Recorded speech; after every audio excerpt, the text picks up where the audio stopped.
Hola, mucho gusto. Mi nombre es José Benítez Benítez, soy consejero nacional de Morena, originario de Metepec. Este domingo se vivió una elección inédita en el país, donde me parece que el valor más importante es lo que en otros espacios hemos comentado, la vuelta democrática en la sociedad. Es la primera vez que decidió el pueblo de México para elegir a las personas juzgadoras. Es una oportunidad que nunca nos habían dado. Quizás por ello la elección fue un poco confusa, pero debo decir que a la hora de abordar directamente la elección, fue una elección relativamente sencilla. El pueblo de México demostró que está no solo habituado a votar, sino que puede votar en esquemas diferentes de votación. Me parece que en septiembre entra una corte que rompe con los paradigmas neoliberales que conocíamos. Primero porque el sistema de justicia estaba reservado para definirse en la cúpula del poder, es decir, la relación primigenia que entendían los jueces o el sistema de justicia per se en el país era en una relación de subordinación al poder ejecutivo. Incluso a lo largo de la historia, en el mundo quizás, el decidir sobre las personas juzgadoras es un derecho que está reservado para el rey, para el tlatoani, para los presidentes o para las cámaras legislativas. Y en esta ocasión se puso a escrutinio de la gente, las personas juzgadoras. Y me parece que el resultado, ahora que ahí hay un virtual presidente de la Suprema Corte, que es el compañero Hugo, es inédita su llegada y no se tenía memoria desde el presidente Juárez hasta el momento alguien que presidiera la Suprema Corte con corte indígena. Me parece que va a cambiar completamente la forma en la que se emite la justicia en este país, porque creo que todos los mexicanos alcanzamos a entender en esta elección que la justicia en este país se compra, siempre ha sido un negocio. Ahora quizás lo vimos de manera más pronunciada porque la Corte, politizada en el sexenio del presidente, vendía amparos tanto a poderosos empresarios como a intereses del extranjero, a narcotraficantes. Había este temor muy pronunciado de que se contaminara la Corte. No, me parece que la Corte siempre estuvo diseñada para servir a ciertos intereses. Lo podemos comprobar con los audios que se revelaron de la esposa del expresidente Zedillo.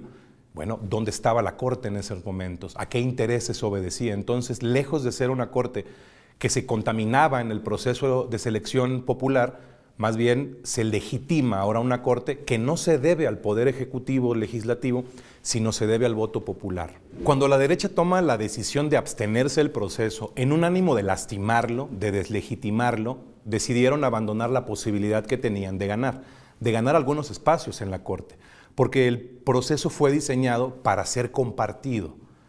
Yo considero que si se hubieran coaligado, si se hubieran puesto de acuerdo, sí tenían condiciones electorales de su poca base social que tienen para empujar algunas propuestas, pero decidieron no jugar las reglas democráticas, como si nosotros cuando éramos oposición no hubiésemos recurrido a las urnas y aguantado fraudes electorales, convalidados también por el sistema de justicia de este país, por el Tribunal Electoral. Siempre decidimos jugar las reglas políticas, siempre entendimos que era a través de la vía democrática como les íbamos a ganar en su cancha y con sus reglas. Y me parece que abstenerse en este proceso incluso fue perjudicial para ellos en sus controles de poder a los que están acostumbrados o en la búsqueda de equilibrios, que es lo que dicen.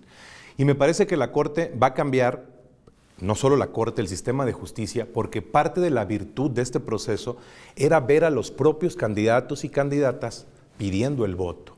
Y aunque fue muy atropellado para ellos porque los sacaron de un escenario para ponerlos en otro escenario completamente diferente, sí entienden la virtud de hacer un compromiso con la gente. Yo conversé con algunos candidatos y candidatas y nos decían, hay que ver a la gente a los ojos. A lo que yo respondía, ¿qué es lo que se siente cuando tú ves a una familia que vive al borde del río Lerma, a la que se le sube el agua a 3 metros, y le vas y le dices, quiero que me apoyes con tu voto?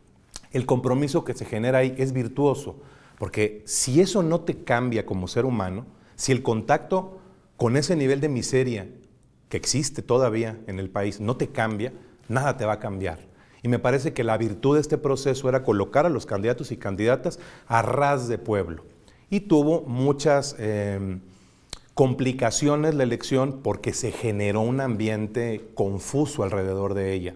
Una campaña en medios de comunicación que repetía al grado que nosotros empezamos a repetir que era una elección muy difícil. Yo organicé algunos foros de participación sobre la justicia y yo le preguntaba a la gente si sabían leer y escribir. Todos contestaron afortunadamente que sí. Y decían, entonces poner un número en una casilla es relativamente fácil. Entonces, en esta campaña que intentó la derecha para que la gente no participara, terminó motivando a la gente porque me parece que hay una falta de respeto al decir, la gente no le entiende, no sabe votar. Es como decir que la gente es incapaz de poner un número en una casilla. Y el resultado de la participación, que bien nos mostraba nuestra presidenta Claudia, que fue un nivel alto para ser la primera vez que nosotros tocamos como ciudadanos ese poder, me parece que es un gran ejercicio democrático.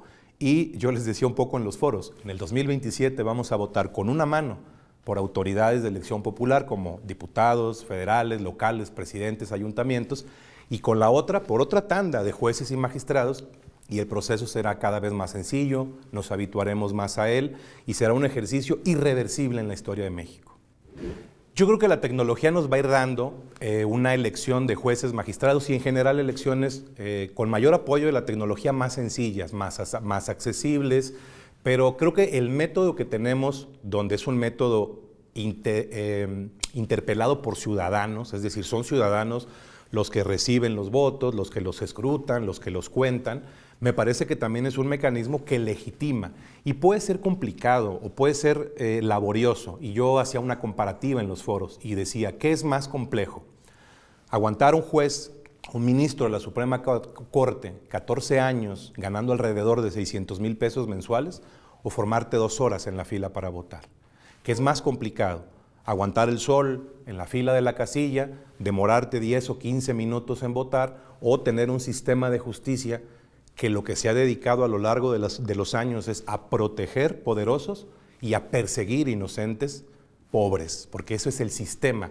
La gente en broma le decía que si habían escuchado la frase de qué bien me trataron en el Ministerio Público. De manera irónica, la gente se reía, pero cuando hacíamos la pregunta de ¿usted ha escuchado la frase ¿se necesitan para las copias?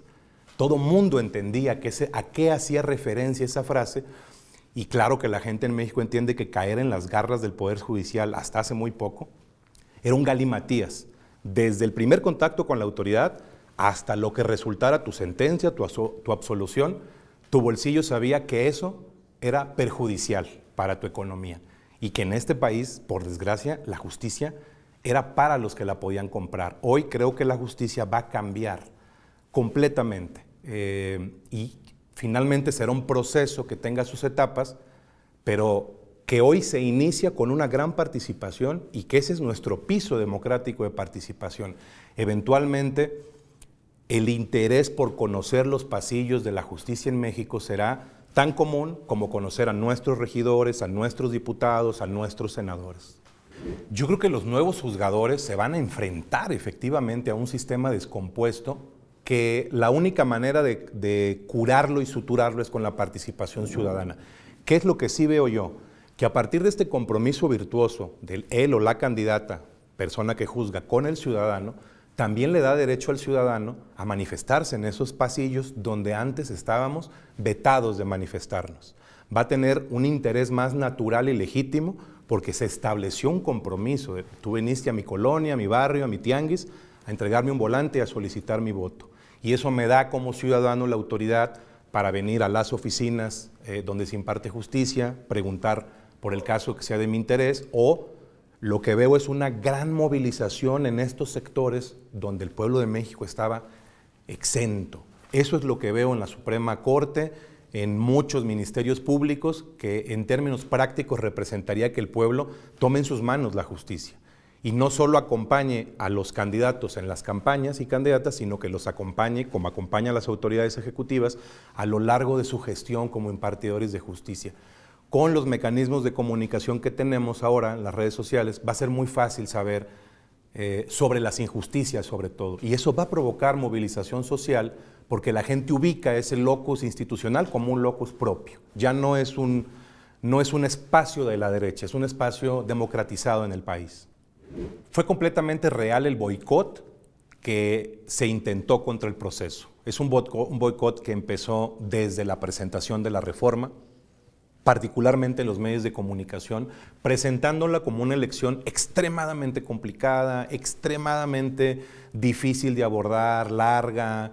Le dieron una carga demasiado compleja, cuando me parece que la elección era tan simple como tener acceso a la información. Para mí, ¿cuál era el mayor nivel de complejidad de esa elección? Era tener acceso a la información de quienes eran los candidatos o candidatas para poder discernir. Pero también como ciudadanos entendemos que había ciertos perfiles que se dibujaban como proyecto. Había perfiles propuestos por el Poder Judicial, por ejemplo, y había perfiles propuestos por el proyecto progresista. Y eso también la gente lograba identificarlos.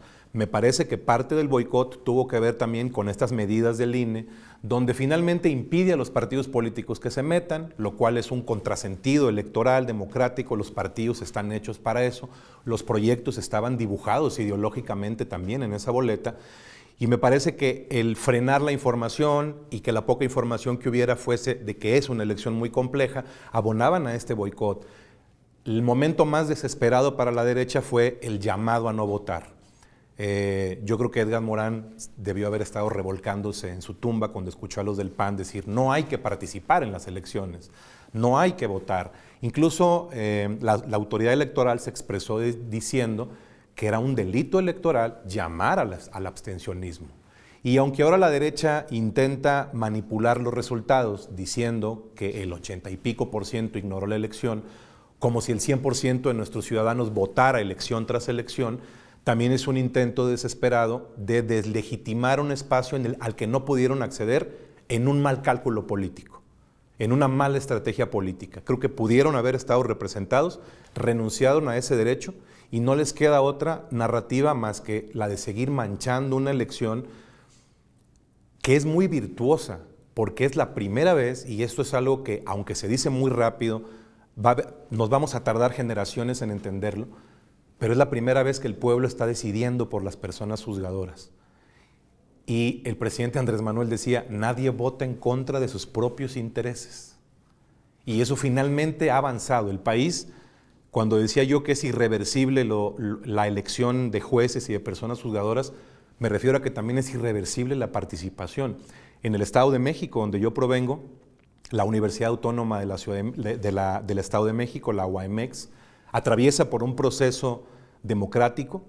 Una universidad de corte priista tradicionalista hoy nos estaba enseñando que el derecho a decidir no solo es irrenunciable, sino que además es digno de defenderse hasta las últimas consecuencias. Eso nos habla de una generación que entiende la emisión del voto distinto a como nosotros lo entendimos. Nosotros tuvimos que adecuarnos a la democracia. Y me parece que esta generación que viene nació en la democracia, creció en la democracia, por lo tanto tiene un alto espíritu democrático, y eso siempre será saludable para nuestro país. Y yo insistiré siempre que es la mayor herencia que nos dejó el presidente, que por cierto se le veía muy bien votando, muy sano, muy fuerte, y vamos a tener presidente respaldando a la presidenta por mucho tiempo. Hola, ¿cómo están a todos y a todas? Mi nombre es José Benítez Benítez, soy consejero nacional de Morena. Los invitamos a ver la 4TV, el mejor espacio de izquierda para formarse.